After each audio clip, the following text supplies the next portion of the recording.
So I just wanted to make a video talking about something that I think is really important, and I think a lot of people could really use hearing this. It's about just stress and anxiety and fear and anger. It's kind of all these negative emotions that we all deal with, and it seems like are kind of getting worse and more kind of prevalent in the world. Um, so I just wanted to share, I guess, my experience, and so so for me, I guess it started just kind of wanting to understand like what is stress, what is fear, what are these things, and kind of like what are they and what are they coming from, like why does it happen?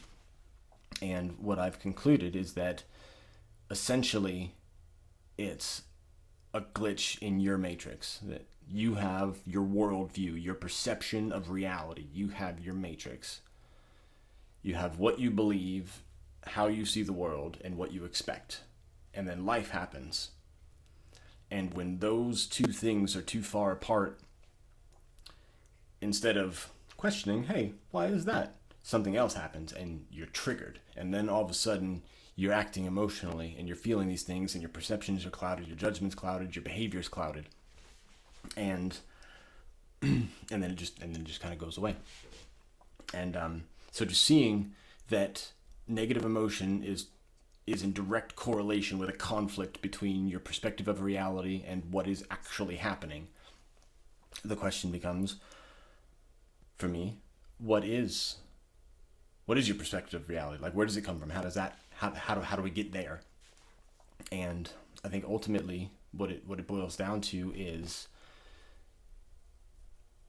the amalgamation of all of your experiences coupled with everything that you believe to be true, kind of layered on top of each other, creating a filter through which you see the world. And everybody relatively has a unique filter. Everybody has a unique world perspective, their perspective of reality. And I guess maybe this is kind of where it starts to get a little hairy, but we all want to kind of believe or right. There's something about human nature that wants to be right, that has a really hard time being wrong or admitting that you're wrong, especially in kind of worldviews and type of in that kind of realm of kind of thinking. It's really difficult to admit or even consider that maybe you're wrong. And but I think it's kind of one of those things where if you're being real honest with yourself, and this tie between what's actually happening and your expectations of what's happening, that link is the unfulfillment of expectations. And so if we're being honest, then I guess you ultimately have two options. One option is that, well, I'm right about everything that I believe and the world is wrong. Or my perspective is skewed and life is what it is. And if you fall into that first camp, I'm afraid you're probably going to have a very difficult road ahead of you. But if you can be honest with yourself and see, yeah, there's something askew. If reality and life happening outside of my expectations is offensive to me, who's wrong here? Is it the whole world that is wrong, or is your perspective skewed in some way that's kind of self-serving, but not actually self-serving? And so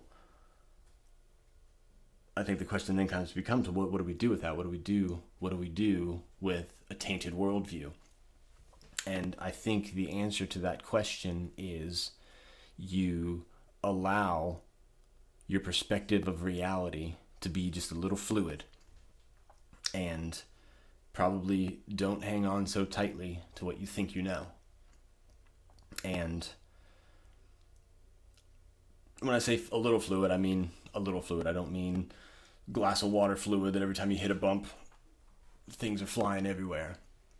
But I think a good imagery is just kind of like a non-Newtonian liquid, where you take like cornstarch and water and mix it together, and it creates this semi-stable yet still kind of malleable stuff that with pressure it kind of holds its surface, but if you poke it and put your finger there, you kind of sink into it.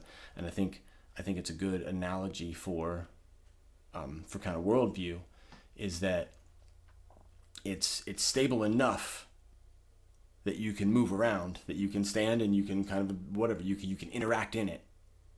But if you try to say, nope, I've got this, this is figured out, this is the hill I'm going to die on, and you stop, you're going to sink, and you're going to be stuck with the limitations of that perspective. While the rest of the world moves on without you, you're going to sit there and you're going to brood over how you're being wronged by the world because it doesn't line up with your perspective. And so if we can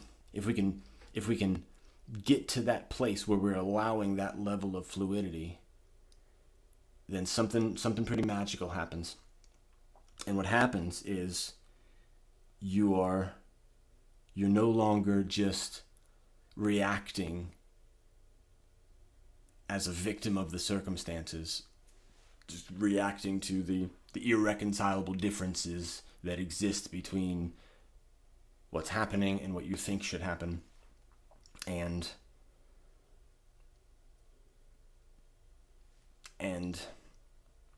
if you can get there, it's a really special thing. It'll change you fundamentally, and it literally sets you free. And so I just want to be clear that I'm not just sharing some idea that I came up with yesterday and that I think is cool, that I'm going to put it on YouTube or whatever.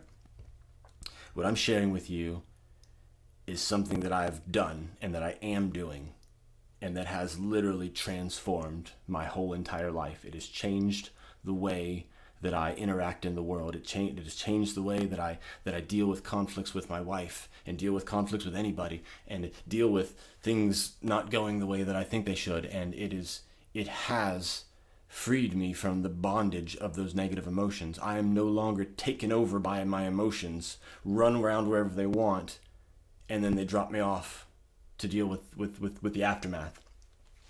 And I want to depict my experience to you, that this isn't an easy process. This isn't some one and done, take two and call me in the morning type of thing. This is an act of perseverance and an act of discipline and sheer will. And so what happens in life, we're just going about doing whatever, and then the conflict arises. Something happens and you're triggered and you become upset. And what you do is, after you calm down and you realize what's going on, you think, oh, maybe this is what that guy in that video was talking about or whatever. You go through the experience, you get mad, you act in the way that you do, and then afterwards you say, wait a minute, what's going on here? Why am I acting this way? What is going on? And you just start looking at it. Just start looking at the situation and just kind of pay attention to what's going on. Pay attention to how you're feeling. And this isn't something that just happens right away. This isn't something you're not going to figure yourself out the first time you start looking in the mirror. But what you do is, every time it happens, when you find yourself in that clear-headed state, you analyze it and you start picking it apart. And what's going to happen is, eventually you're going to start seeing things. You're going to start seeing connections between this trauma and the stuff that's inside of you, and the way you're responding to these different situations, to these different triggers. Like, different things trigger different things. And if you're really mindful and you're really paying attention, you can start to see those things. And as you start to see those things, you can identify them. And as you identify them, they start losing power. And so what happens is, you'll have the experience again, and you'll get upset, and then you'll notice, you'll be like, wait a minute, no. And then you can shut it down. And then it'll happen again. And what my experience has been is that progressively, I was able to identify it and shut it down sooner and sooner, until eventually you get to this place where there is literally a buffer between you and your emotions. And that's probably hard for a lot of people to swallow, because we like to identify with our emotions and our feelings and this, that, and the other. But the reality is that you are not your emotions, and your emotions are not you. Your emotions are something that's happening to you. They get triggered, they have an effect on you, and then they go away. That's not you. It's something happening to you. And the reality is that you can create that buffer.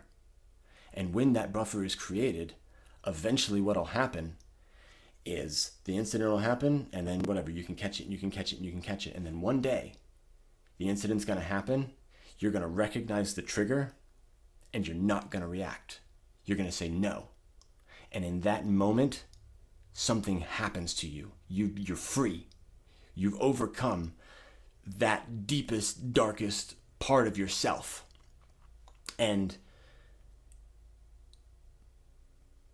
it's like, now all of a sudden, you're playing the game. You're seeing the game. You're seeing what's going on around you. You are an active participant in the game of life. You're no longer getting blown around by the wind every time something happens that upsets you. And in that, there's freedom, and there's clarity, and there's peace. And it's not that you don't ever feel anything. It's not that you don't ever struggle. It's not that you don't get mad. But when you're able to identify it and shut it down, process your emotions, think about it, do whatever you got to do with it, and then you start responding.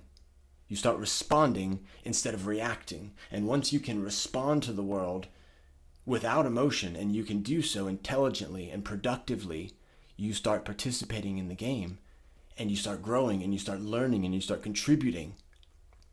And it's just, it is absolute liberation. But it's absolutely difficult. It is the most difficult thing I've ever endured in my life. And you have to get really, really honest with yourself. And you have to be willing to just stare in the mirror. Not a real mirror necessarily, but just the mirror of your own heart. You have to find a way to get alone with your thoughts and watch. Watch where they go. Pay attention to them, and they'll take you down all the little rabbit holes, and you'll start seeing all these little things, and then you start dealing with it. And once you see them, they lose their power. Once they come into the light, they lose their power. But you have to go through the effort to find them and to overcome them and to humble yourself and to be honest with yourself and to stop validating yourself and to stop justifying yourself. Get in the trenches and do the work, and you're set free, and you're in the game. And life changes. Everything changes. The world changes. At least the way you see the world, the way you interact with the world. It's real. It can be done.